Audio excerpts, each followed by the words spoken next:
Hey there, welcome to another episode of the Golden Moment podcast. My name's Mijo Biscan. On this episode, I had a conversation with, I would say, one of Australia's songwriting luminaries, Missy Higgins. She's had 5 albums over the years. She's won 7 ARIA Awards, amongst other awards. And we had a great conversation starting with songwriting, her songwriting process. We talked about how to enter the emotion of a song once you've played it 1,000 times. How do you get back into that emotion when you're performing it live so that it resonates with an audience? We talked about her recent single, When the Machine Starts, which you can check out in the links below this. You should also check out the music video for it. It's very cool. We talked about her deep yet redemptive themes of her music. And we talked about existential angst and the meaning of life, just to round it all off. So it was a really awesome conversation. It was great to have a chat with Missy. I first met Missy about 10 years ago when I was living in Berlin, and she was traveling through, and a friend connected us and we played a show together there. And it's been a very long time since I've spoken to her. So this was a really great conversation, all about music and life, my 2 favorite things. So here's my chat with Missy Higgins. So I'm here with Missy Higgins. How are you, Missy? Hi, Mia. Good. How are you? Good. What's happening? Well, I'm hanging out with my kids. Have got colds today, so they're both at home. I mean, my 2-year-old's always at home, but Sammy was supposed to be at kinder today, but he's a snot festival at the moment. Right. So Excellent. He's at home. He's just in the background. Yep. Hovering. Yeah. Well, he's one of the only festivals picking his nose. happening at the moment. So that's exciting. Festival, you got to go to a festival. Exactly. I'll take it. I will take it. Yeah, exactly. Cool. Well, I'm really looking forward to talking to you about songwriting, and we can go to lots of other different places. Well, you happen to be an awesome songwriter, so this will be a good conversation. Well, maybe we can just start with where do songs come from for you? How do they come together? I write songs in a lot of different ways. In recent years, I've been doing a bit more collaboration because it's just a fun way to get outside my own head. And it's been a bit harder to kind of find the time and find the I guess the impetus and the momentum to just like get off my ass and songwrite. So I feel like if I just ask someone to kind of co-write with me, then I'll have to do it. And I can't procrastinate any longer. But so for my last album,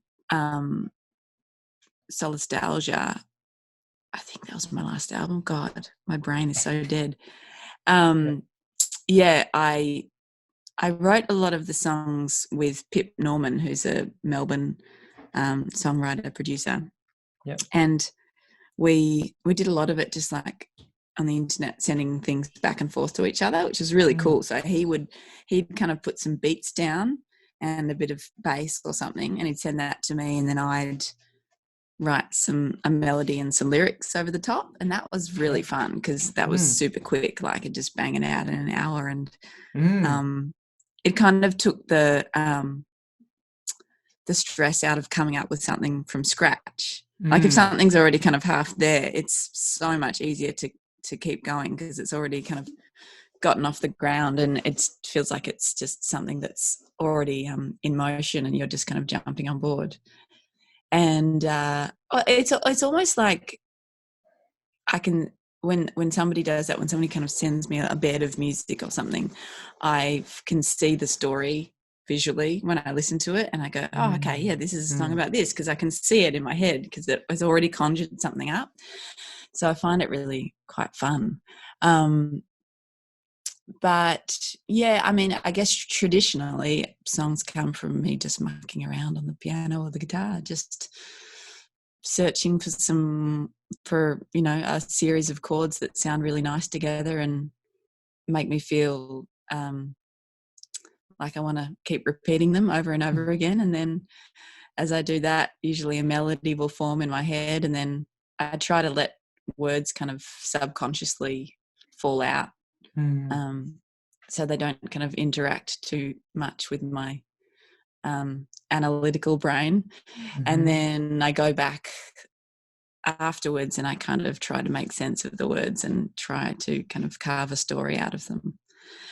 And then sometimes, like this song that I wrote recently and released recently called When the Machine Starts, I just got the inspiration driving in the car. I was like, yeah, for some reason I just had this idea for a song, and so that was that. So the beginning, I guess the inspiration for that song was the idea and the subject, and then once you have the idea, it's pretty easy to just put it into a song. So yeah, they start in all different ways, come together in all different ways. Yeah. And so with When the Machine Starts, maybe we can riff off that one. What is the main, I mean, it's your recent single and it's very topical. So what's the concept of that song? What was the first part of it that came to your mind? What was floating about that you just went, Well, funnily enough, I think it was between the two big Melbourne lockdowns. So there was we got a little snippet of freedom, and I was able to drop the kids at my parents' house for the first time. So I was in the car by myself just going, oh my God.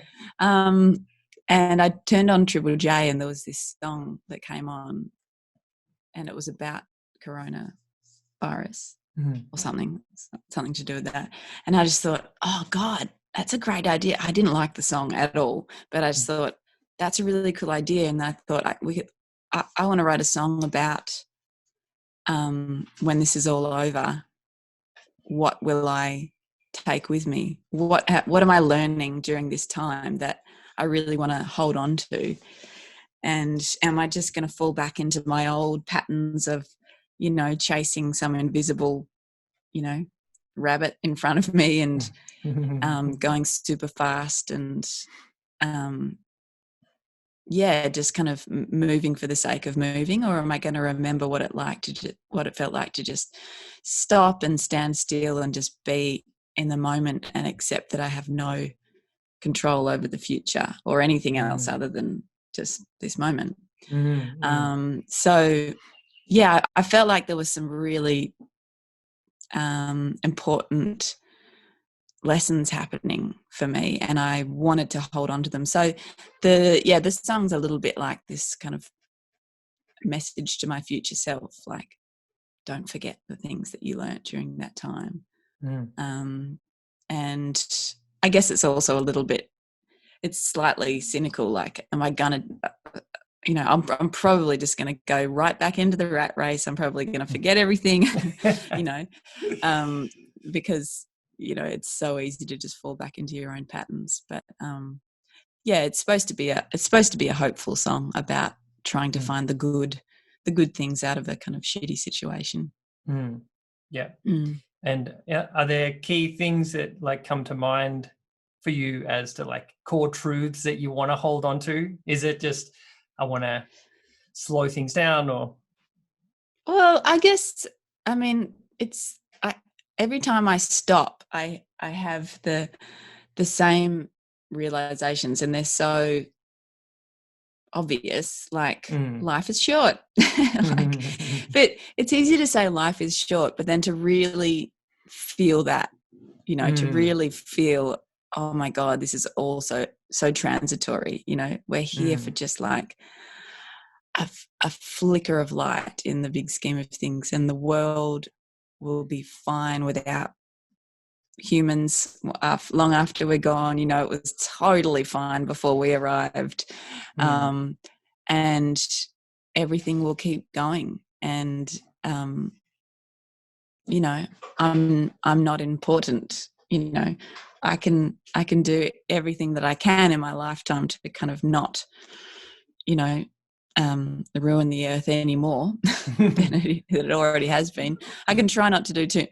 I can try to minimize the damage in my lifetime, and try to love as much as possible. But ultimately, yeah, I don't really matter.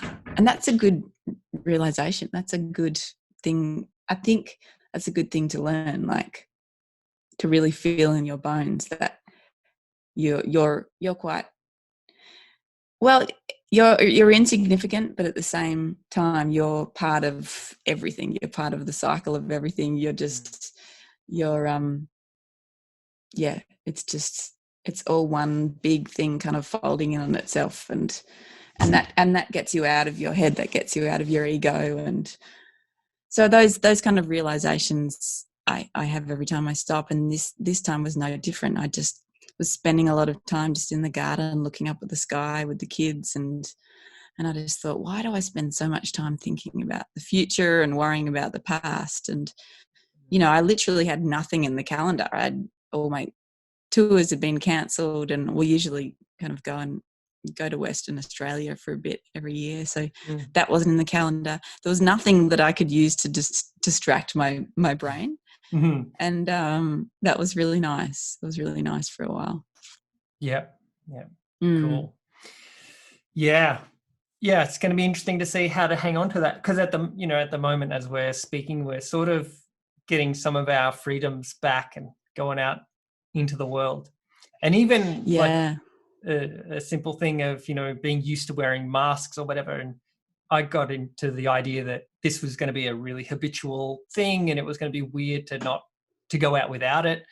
But then we're so adaptable, and we tend to respond to our environment so quickly. Yeah, we are adaptable, aren't we? And kids too. Like, it amazed me how quickly my kids got used to just everybody always wearing masks. Like, it took about 2 days to, like whenever I go outside, every single adult is wearing a mask, and that's fine. Like, it took maybe on the first day, Luna was just like, whoa, everyone looks scary. But then, she was so completely used to it. Yeah. Could you hang on 1 minute while I move my chairs out of the rain? Sorry, Sure. it's just started pouring down.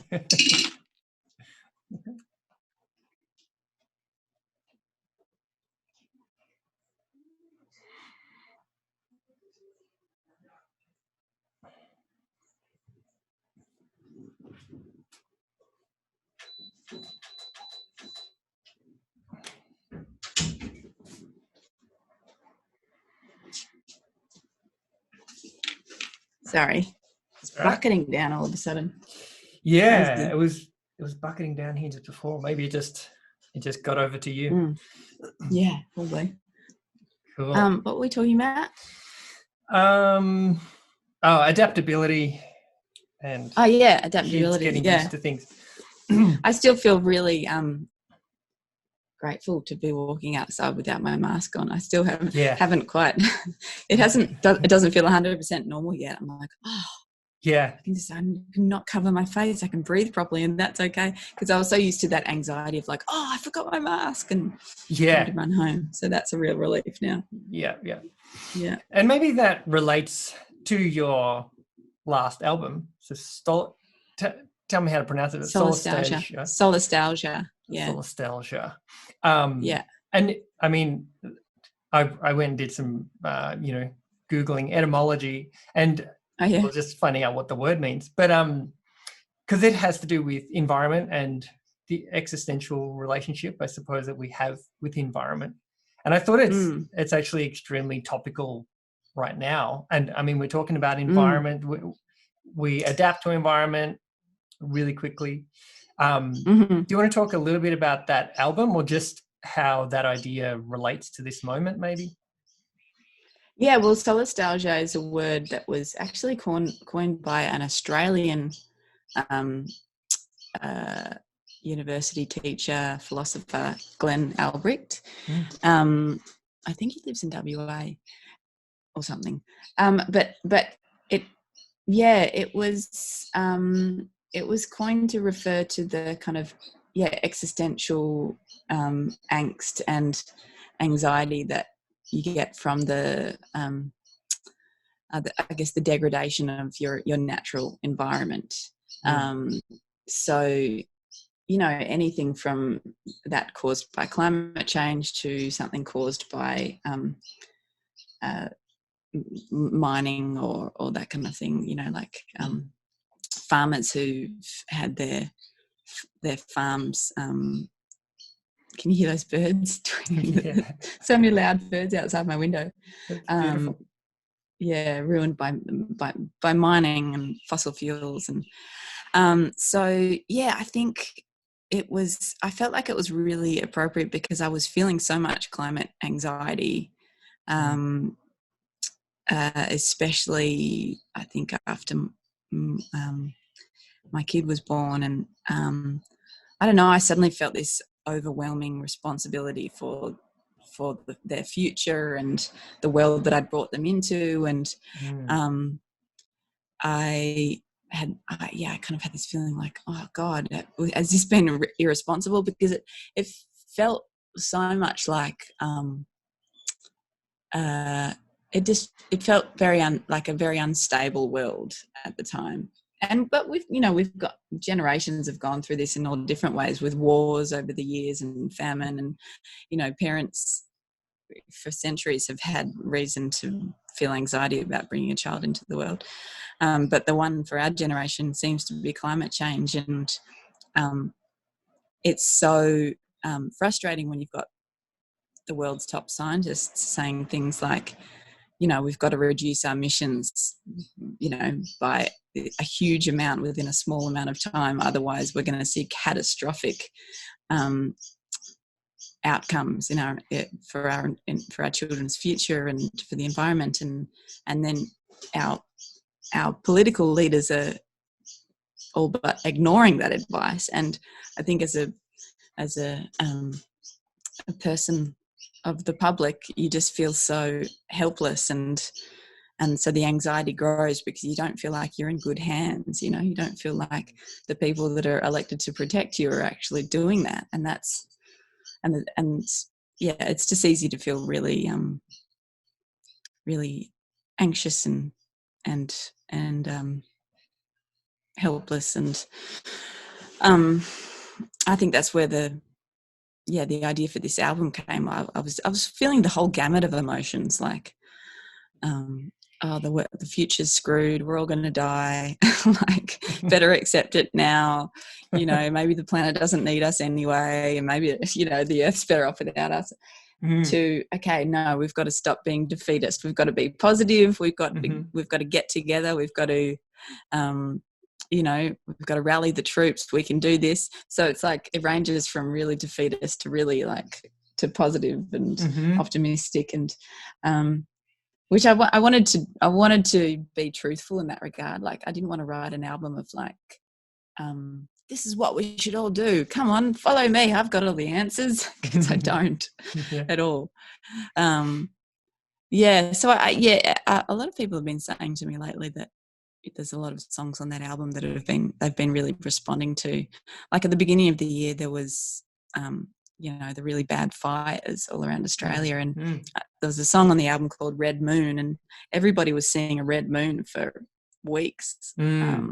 And so lots of people were kind of writing to me about that. And I guess there's a couple of songs on there about floods, and there's been floods quite a lot lately, and but that kind of that anxiety, that solastalgia, the anxiety of things, kind of the environment that you know and love changing and kind of falling apart around you. That's very kind of appropriate to now, because things are changing in a way that we've never experienced before, and things are we're experiencing things on a global level for the first time, and it feels to me like this is a really good opportunity to I guess recognize all the ways that we can stop, and all the ways that we can kind of do things in a less harmful way, because the world's kind of ground to a halt, and it's been okay. I mean, obviously there's been some really devastating things like loss of jobs, and financially it's been devastating, but I think there's also been a lot of realizations as far as travel goes. Like, I know personally in my group of family and friends, people are going, yeah, I just realized that I don't have to fly to Sydney every week to have these meetings, and I don't have to fly to America. Like, we can just talk to each other on Zoom, and that's completely fine. And also, I don't have to commute 2 hours to work every day, because I can actually work really well 4 days a week from home. And so, yeah, I feel like there's been a lot of people that have realized certain things about their life, and that their own little kind of community and garden is the most important thing, and that they actually would love to spend more time there, and making that really, really strong, and putting more importance on that than ever before. There's been a lot of people buying fruit trees and seeds. We know because we've been trying to buy them too, and they've just been sold out for months. So I think everyone's like trying to grow veggies. Yeah. Getting more their own little sustainable. Yeah, getting more sustainable. Yeah, it's nice. Yeah, I think it's been a massive forcing function to have people look at the way that we live and set up our societies and structures.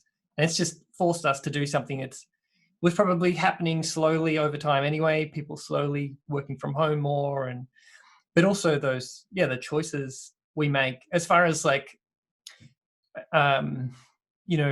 if someone's working a 9-to-5 job in an office, there's a social norm that's what you do, and you show up every day and you be there from 9 till 5.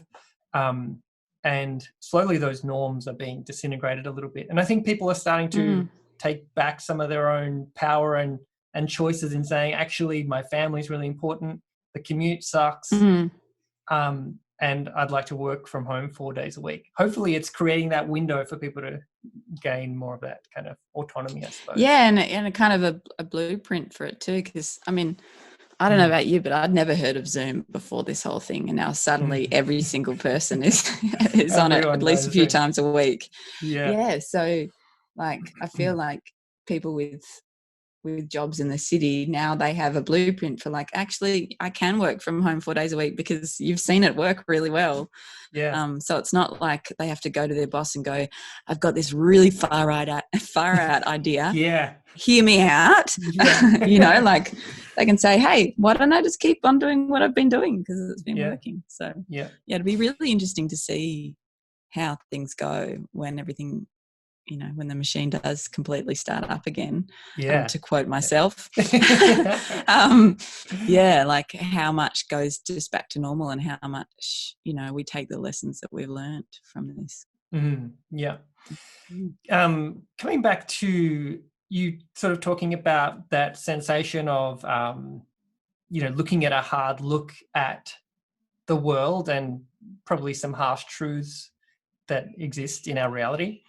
And then there's this optimistic kind of emotion that also is a part of that. I was just sort of noticing that. I was listening to a lot of your stuff recently, leading up to this.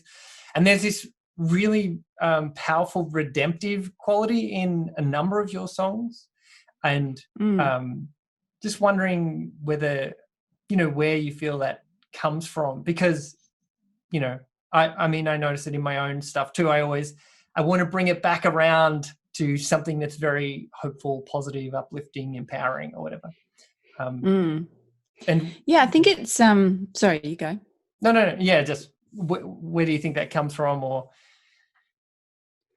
I think with all my songs, I try to have as many shades of grey in there as possible, or I guess just different layers of meaning, and a kind of, I guess, a story arc that makes the song surprising, and makes it a journey, and makes it something that leaves you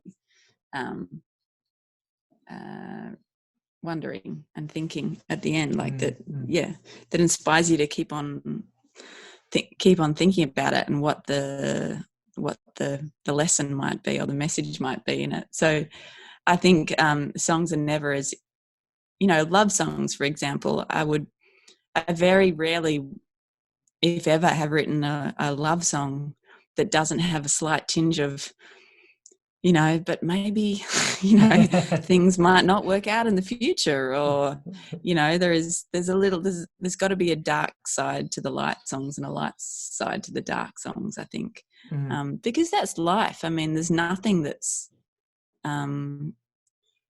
there's nothing that's ever a simple one-sided story in life. Everything's got two sides to it. So, I just find that they've just got so much more depth to them if you create that kind of that spectrum of color in them, and it's nice, I think, to be as far as the redemptive quality goes. I think it's always nice to come away from a song feeling hopeful. I mean, I don't really particularly want to listen to songs that kind of just make me feel like I may as well just lie down and cark it, because there's no point in trying.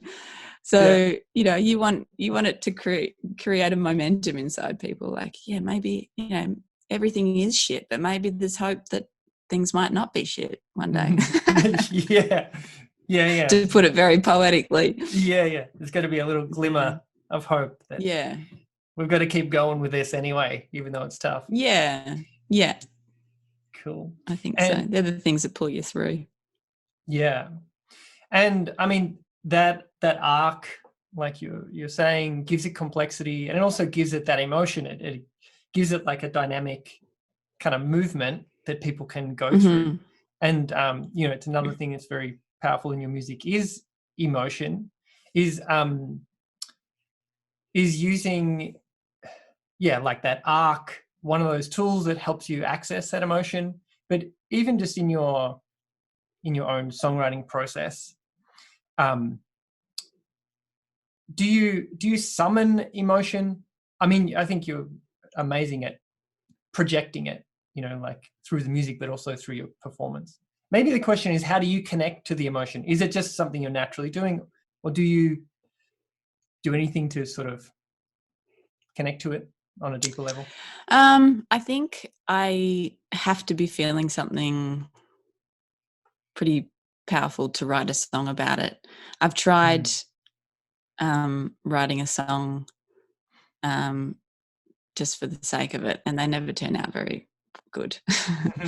Definitely my most powerful songs are when I feel something inside of me that I really need to express and I really need to work through.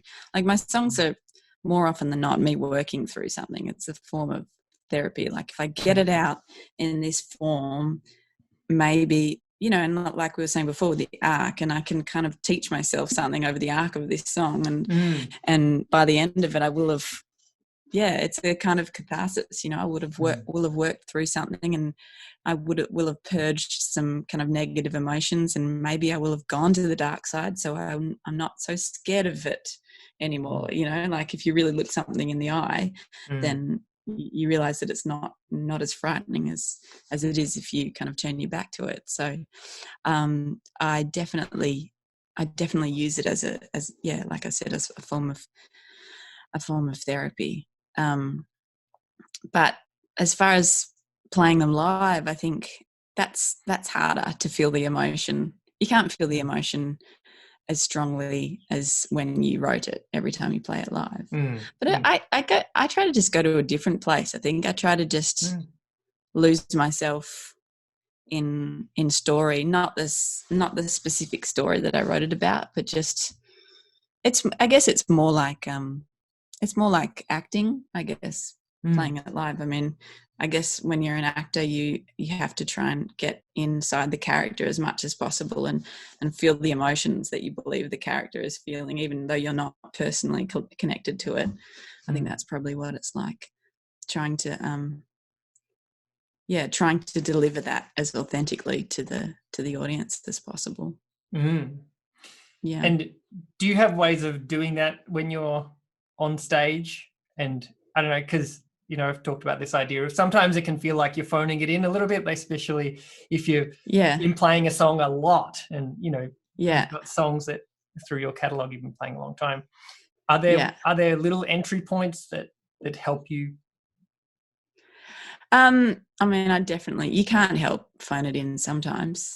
And often over the course of a show, I'll find myself going, like I catch myself and I go, oh God, you're totally phoning in right now. You're totally faking it. Just try and so I guess I just try to keep reminding myself to get back into it. And because I'll start thinking about dinner, or I'll start thinking about, oh, this is a nice venue. I wonder how long this has been around for. Because like you said, I've played some of those songs 1,000 times. So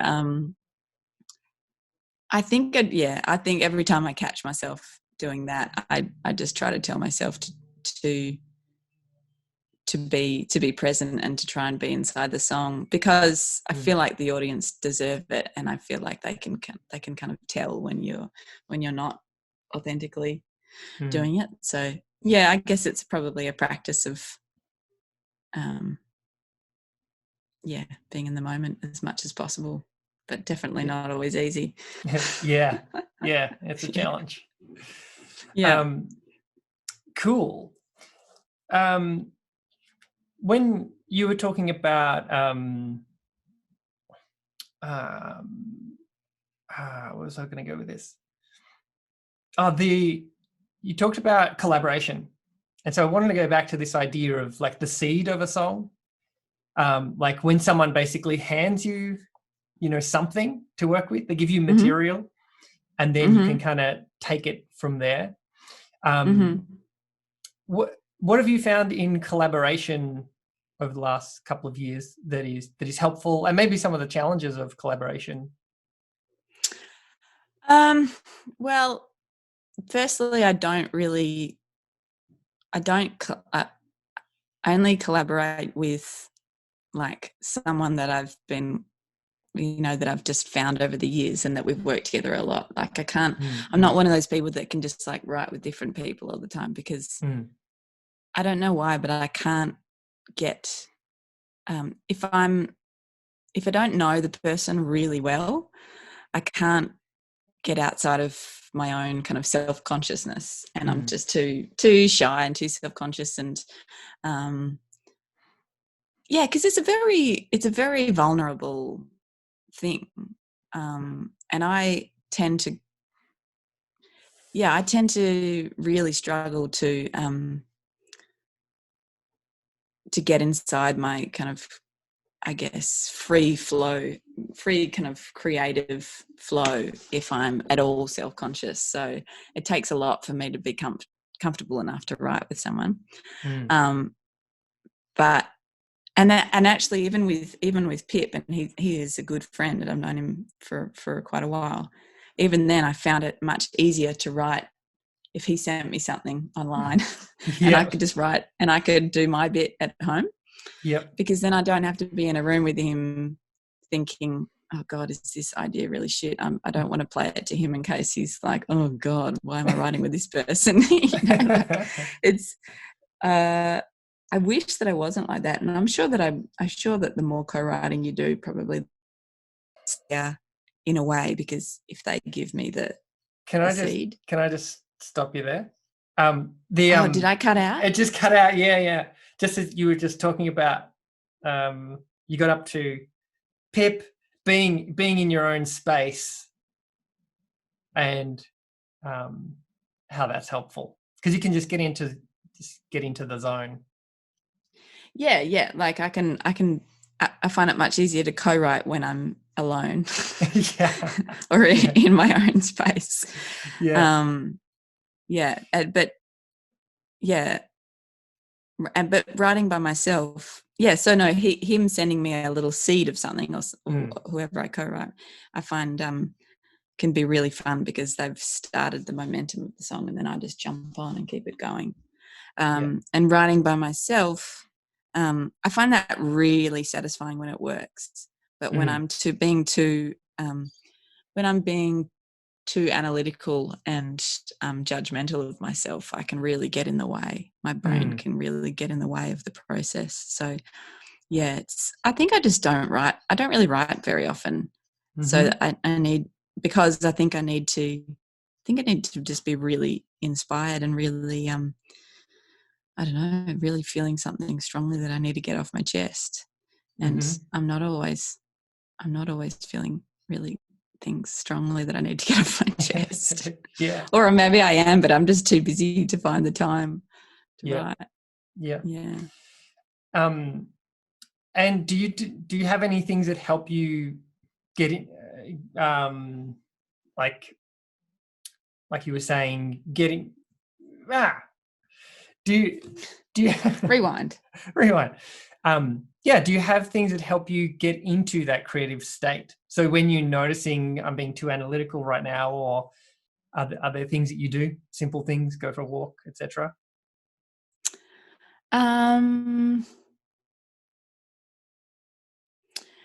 A lot of the time I'll play it to someone, like I play it to my husband or something, and just say, what do you think? Or I'll send it to my manager. He's a really good, it's good to have someone to bounce off. And that kind of just gets you, it gets the song out there, out of your head and into the real world. And somehow playing it to someone else's ears enables you to be able to hear it objectively. So I find that really helps. Or talking it out with Dan or something. Or I'll just take a break and I'll come back to it the next day. Yeah. But then sometimes it just doesn't. Sometimes I just have to give up. And then I sometimes I just keep going with something. Like I'll have a break for a week and then I'll come back. And then if I find myself getting stuck again, I'll have another break for a few days. And yeah, they're the really annoying songs, the ones that just won't come out. The really good ones tend to happen in like an hour. And those little stubborn buggers tend to just be a very drawn out process. Right. Do you ever find that they turn around and they become something special, or do you tend to sometimes find that they just like come when out the machine starts, when the machine starts, I mean, I think that the initial song just came out quite quickly when I got home from that drive. But then over the next few days, I didn't know how to end the song, and I didn't know if if the chorus was good enough or if I should be making it longer. So I was sent that to my manager a few times, and I'd be like, what do you think of this chorus and this version? And he'd just say really simple things back, like, I reckon it was, I don't think you need to say too much, or maybe the chorus is a bit wordy or something like that. And that can just be so helpful, especially when it's someone whose opinion you trust, So just enabling, just being able to bounce a song off him enabled me to finish it, which was just really great. And because he was really positive, he was like, this is really cool. And sometimes you just need a little confidence boost to keep you going. Yeah, it's true. You can get in your head and then someone just says, that sounds great, keep going. You're like, oh, does and it? Then you go, okay. All right, maybe I will keep going. Maybe there is hope. Yeah, exactly. And with the songwriting you've been doing over, well, decades, I suppose. Now you're into coming into a third decade of songwriting, maybe? Well, I'm 37, so I think I'm probably still in my second decade of songwriting. I know. All right, cool. I don't know. Are there key themes that continue to just break through and be part of what you write about? Like, I suppose when you look back over them, you're like, oh, there's this thread and this thread. Well, there seems to be a lot of songs about kind of searching for a bigger meaning, or searching for purpose, and trying to make sense of the world around me and why I'm here. Why are we all here? What should I be doing? Have I been on the right path? All very kind of like self-centered questions, really, like, who am I? What am I here for?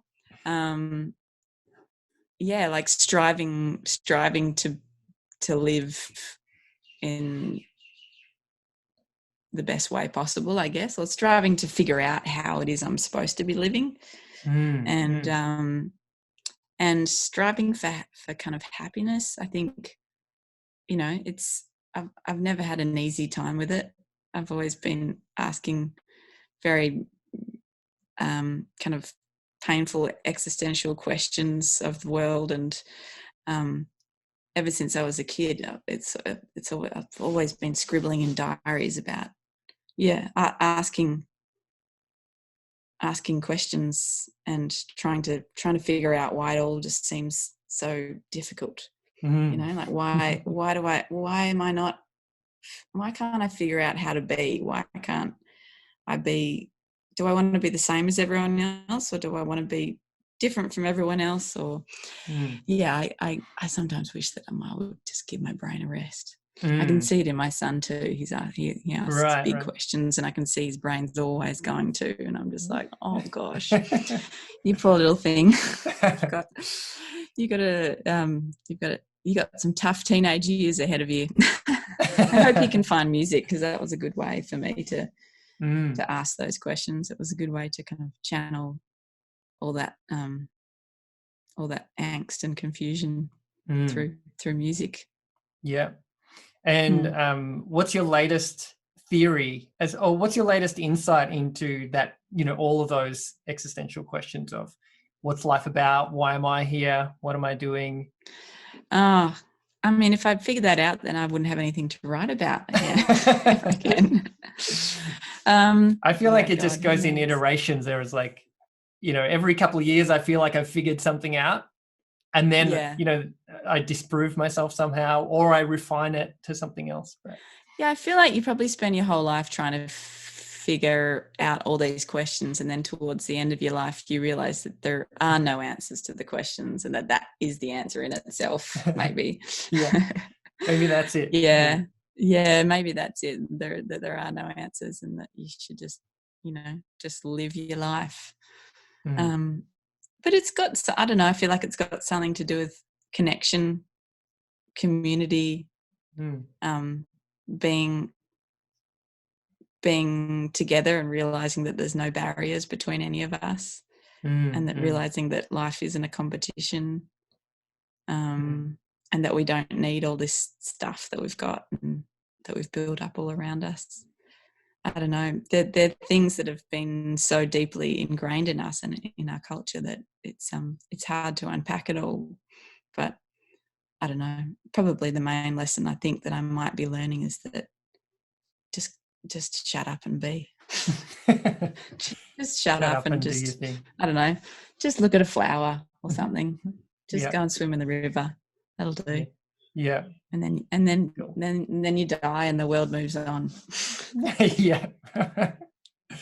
And relating to art, or your music and what you do as an artist, you sort of mentioned that helped you through, well, basically your whole life, really, to explore these ideas. And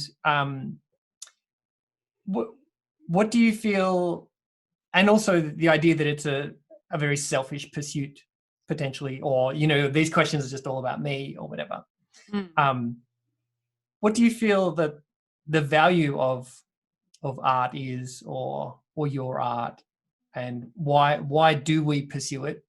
And well, I think it gives us a channel for all these feelings and all these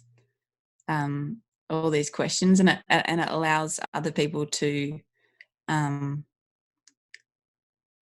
it gives them words for the feelings that they couldn't describe in themselves. It gives them a channel to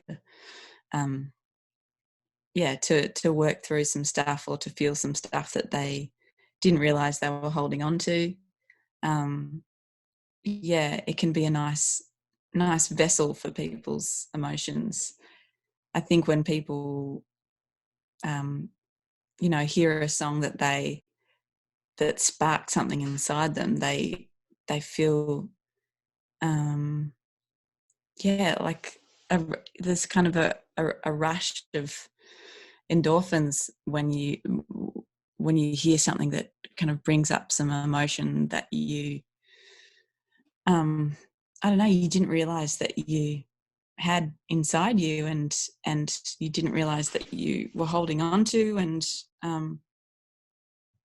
now this person has found words for it, and they've found a way for you to kind of connect to all of human race in your kind of I guess in your similarities. It's like it creates this kind of mass feeling of connectedness and solidarity, because actually there's almost everything that you've ever felt has been felt by someone else. And that means that you're not alone, and you're never alone, so I like the idea of my music making people feel like they're not alone, and they're on a journey beside millions of other people, and we're all going through similar things. And I think art does the same thing, doesn't it? It kind of it's a way of understanding each other. It's a way of kind of understanding the not so palatable aspects of humankind, and bringing it up to the surface, and making it beautiful, and making it something that can connect us all. Yeah. Beautiful. Yeah. Beautiful. And in and amongst all of that, what do you see your role as an artist? How do you perceive that? Do you see yourself as like an artist with a role, or do you see yourself as an individual artist who's just doing stuff and it has an impact? Yeah, probably the latter. Well, part of me does feel like I have a responsibility. I think because of the fact that I do have a platform, a public platform, I know that I have a responsibility to not be too careless with that. And I think it can be helpful if I talk about issues that might benefit from being heard by more people. So I do try and do that occasionally, and talk about things that mean something to me, and I think could mean making the world a better place. But at the same time, I don't feel like it's necessarily the responsibility of everybody that has a microphone.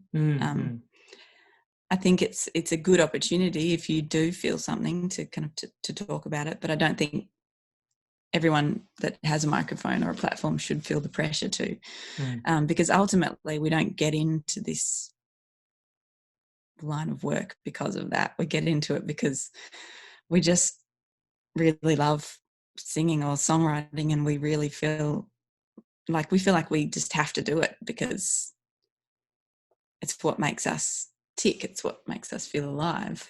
So I just got into songwriting because I don't know, I felt like I'd die if I didn't get some of the feelings off my chest. And then people heard them and responded to them and wanted to hear more of them, and I just ended up where I am now. But I don't know, I don't necessarily think that you're a bad person if you don't use that for anything other than what it is, like Bob Dylan said, I'm just a song and dance man.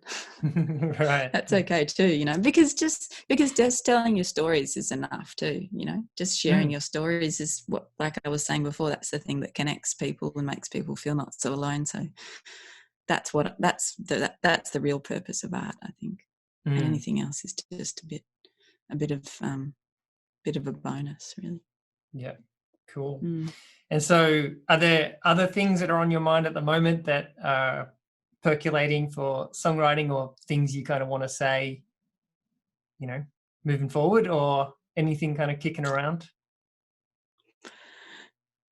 No, absolutely nothing. Great. I have nothing to say right now. Great. I'm so tired. Right. And we just moved house like a couple of months ago, and COVID has been such full-time parenting. I think maybe next year, when my son's in school, my little girl's in kinder, I'll have a little bit of time to think and maybe figure out if there's anything I want to say to the world. But until then, you can enjoy now. Until then, I can enjoy. That's the thing. Like I don't ever plan albums. I don't ever plan songwriting. I'd quite like to write an album, or at least write a bunch of songs next year. But I need to have something to say. We just moved out to the bush, and I feel like I want to spend some time just like, just being in nature and growing veggies and swimming in the river and just enjoying being here. And enjoying that kind of the community life out here. And I'm sure things will rise to the surface that I want to say, even if they're not particularly, I don't know, even if they're not political or, super passionate about world issues or anything like that. Maybe they'll just be songs about the river or being out in the garden or getting more sleep. Maybe it'll be songs about changing nappies. I don't know. But I guess that's the fun thing. If you just wait until it happens, it'll often surprise you. And as you've been describing, you're a curious person who's interested in the world and life, that things are gonna, the world's going to provide things to think about. That's true. If you stay curious, you're never gonna have no material. You're never not going to be inspired. Exactly. At the moment, I think, to be honest, mostly it's just that I have no time. So I'm looking forward to having a bit of space to breathe. Cool. Well, and I'm just going to get the boxes out of this room so I can actually do it. That's the next mission. Yeah. Exactly. Well, thanks for the chat. It's been really great talking about songwriting. Yeah, no worries. It's been fun. It's been great. Yeah. And we'll talk to you soon. My son left. My son's watching TV now. Cool. All right. Thanks, Mio. Bye. Bye. So there you have my conversation with Missy Higgins. I hope you enjoyed that. I hope you got something out of it. It was very fun to have the opportunity to talk in that long form with Missy rather than the little snippets that I've heard, and get to hear more about her songwriting and her life. So if you like that, please check out all the links in the description below this. You can hear some music and other things that we talked about in the conversation. If you want to get a free download of my last couple of singles, you can get them for free if you head to mijobiscan.com/free music. If you want to get a copy of my latest album, Golden Moment, you can also head to mijobiscan.com/GMCD. You can buy it there. I'll sign it. I'll send it to you. So thanks for tuning in. I'd love it if you would rate, review this episode, share it with anyone who you know is a fan of Missy who might dig this conversation, and just want to thank you for listening and checking this out. And I'll see you on the next episode of the Golden Moment podcast. Bye for now.